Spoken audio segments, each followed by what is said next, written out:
Hello everyone and welcome back to my YouTube channel. जैसा कि मैंने अपने लास्ट वीडियो में प्रॉमिस किया था, आज मैं आप लोगों के साथ शेयर करूंगी मेरी मसूरी ट्रिप की details with my 3 months old baby. So let's get started. मुझे ना मेरी मैटरनिटी लीव खत्म होने से पहले एक ट्रिप पे ज़रूर जाना था। बट मैं और अक्षय दोनों ही बहुत ज़्यादा डरे हुए थे कि हम जाएं नहीं जाएं, या डिसीजन हमारा सही होगा नहीं होगा, कैसे मैनेज होगा सब कुछ। लेकिन फिर भी मैंने बोला ठीक है चलते हैं, रिस्क लेते हैं थोड़ा। क्योंकि क्या होता है ना, घर पे पेरेंट्स हैं, सब पूरी फैमिली सपोर्ट है, तो आप बच्चा संभल जाता है इजीली। लेकिन हम दोनों अकेले लेकर के जाएं तो ये डिसीजन बहुत ही ज़्यादा ड्रास्टिक था। इसीलिए हमारे साथ रिया और अक्षता गए थे कि हमें थोड़ा सपोर्ट भी मिल जाएगा और वो लोग भी घूम लेंगे। प्लान कर रहे थे ना, एक चीज हमारे दोनों के दिमाग में कॉमन थी कि हम बहुत ज्यादा दूर नहीं जाएंगे। जाना ऑफ कोर्स पहाड़ों पे ही था, लेकिन दिमाग में ये था कि बहुत ज्यादा दूर की ट्रिप नहीं रखेंगे, क्योंकि बेबी भी ना एग्जॉस्ट ना हो जाए कहीं गाड़ी में बहुत देर बैठा बैठा, और होता भी है बच्चा। तो इसीलिए हमने प्लान किया कि हम सबसे पास कहीं कोई डेस्टिनेशन डिसाइड करते हैं और वहां जाएंगे। इसीलिए हमारे दिमाग में आया सबसे पहले मसूरी। अब मसूरी चूज करने का सबसे बड़ा रीजन ये था कि वहाँ बहुत ज्यादा, एक तो ठंड नहीं होगी, ठंड थी लेकिन इतनी ठंड नहीं होगी अगर हम ज्यादा ऊपर जाते हैं तो। उसके अलावा ये था कि दिल्ली से हमें पास पड़ेगा। तीसरी चीज ये थी कि हम पहले वहां जा चुके थे तो हमें थोड़ा बहुत आइडिया था वहाँ का। पहले तो आप ट्राई करो ना कि आप लेट नाइट निकलो। इससे क्या होगा, आपको ट्रैफिक नहीं मिलेगा। अगर आपका बच्चा रात में सोता है तो उसका आधा टाइम सोते हुए निकल जाएगा। दूसरी चीज हमने ना बहुत ध्यान रखी कि हम थोड़े थोड़े इंटरवल पे रुकते हुए गए, क्योंकि कार सीट वैसे तो हमने रखी हुई है अपने पास बेबी के लिए।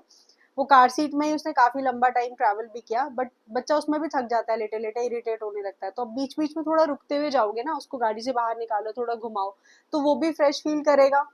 सेम आराध्या के साथ भी यही चीज हुई। हम यहाँ से निकले, हम लेकिन सीधा रुके हरिद्वार जाकर के, क्योंकि उसके पहले पूरे टाइम सो रही थी। वहां वो रुक गई, थोड़ी क्रैंकी हो गई, तो हमने हरिद्वार के किसी एक घाट पे गाड़ी रोकी साइड में, फिर उसको बाहर निकाला, थोड़ा घुमाया, थोड़ा उसने भी ठीक फील किया, एंड देन वहां से हम आगे गए। अच्छा, और सबसे ज़रूरी बात, अगर आप कोई भी ऐसे ट्रिप प्लान कर रहे हो ना, तो मेक श्योर करो कि आपके पास कार सीट है। क्योंकि आप पूरे टाइम एक तो बच्चे को गोदी में लेके नहीं रख सकते हो, चाहे बच्चा आपका बहुत छोटा है, आप बोलोगे हल्का है। अभी उसको आधे 1-2 घंटे रखना फिर भी ठीक है, लेकिन 6-7 घंटे के रास्ते पे आप उसको पूरे टाइम गोद में नहीं रख सकते। और सेफ्टी पर्पज के भी हिसाब से देखें तो car seat is really important. दूसरी चीज ये है कि निकलने से पहले आपको कम से कम 2-3 दिन पहले प्लान करके रखना पड़ेगा कि आप बेबी के साथ जा रहे हो ट्रिप पे। तो आपको क्या क्या रखना है अपने पास, सारी चीजों की एक प्रॉपर आप लिस्ट तैयार करो, जो भी बेसिक नेसेसिटी है। और निकलते टाइम 1 से 2 बॉटल ना गर्म पानी भी रख लो अपने पास। इससे ये होगा कि अगर रास्ते में आपको स्टेरिलाइज करना है, कुछ बॉटल वॉटल वॉश करनी है, तो बाहर नहीं मिल पाता इजीली आपको गर्म पानी। चलो आप होटल में स्टे करोगे, वहां तो आपको केटल मिल जाएगी, बट रास्ते के लिए क्या, उसके लिए आपके पास 2 बॉटल एटलीस्ट गर्म पानी की होनी चाहिए। अगर आप उसको फीड करवा रहे हो बॉटल से, या उसको कुछ खिला रहे हो, तो उसका उसका बर्तन स्टेरिलाइज करने के लिए आपके पास गर्म पानी होना बहुत जरूरी है। मैंने तो सबसे पहले यही चीज की थी, एक प्रॉपर लिस्ट तैयार की थी स्पेशली आराध्या के लिए, कि जो जो चीजें चाहिए, कोई भी चीज आप नहीं छोड़ सकते। स्पेशली बेबी की कोई मेडिसिन चल रही है, वो टमी रोल ऑन तो बिल्कुल मत छोड़ना, क्योंकि बच्चे के पेट में कभी भी दर्द स्टार्ट हो सकता है और आप ही परेशान होगे उस चीज के लिए। सारी जो बेसिक नेसेसिटी है, जो भी आप घर पे उसकी चीजें यूज करो, सब कुछ पैक करो, आप कुछ भी नहीं छोड़ सकते। वैसे तो मसूरी 6-7 घंटे में लोग पहुंच जाते हैं, बट हमें 9 से 10 घंटे लगे, बिकॉज हम बहुत ज्यादा रुकते हुए जा रहे थे। जैसा कि मैंने बोला, अगर आप बच्चे के साथ जा रहे हो ना, तो जो आपने पहले अपनी ट्रिप्स करी होंगी आप उससे कंपेयर नहीं कर सकते। आपको इसमें बहुत ही ज्यादा अलर्ट रहना पड़ता है, बहुत ही ज्यादा ध्यान रखना पड़ता है, गाड़ी स्लो ड्राइव करनी पड़ती है स्पेशली पहाड़ों पर।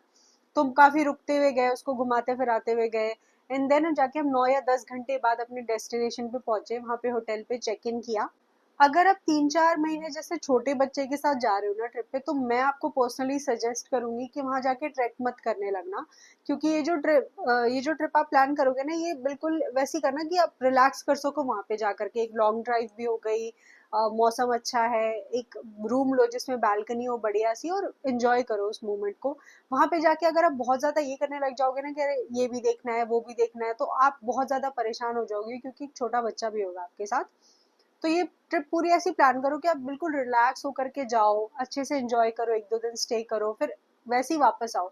ये आपको ट्रैक करना हो और हर चीज जाके देखनी हो, तो बच्चे को थोड़ा बड़े होने दो, उसके बाद जाना।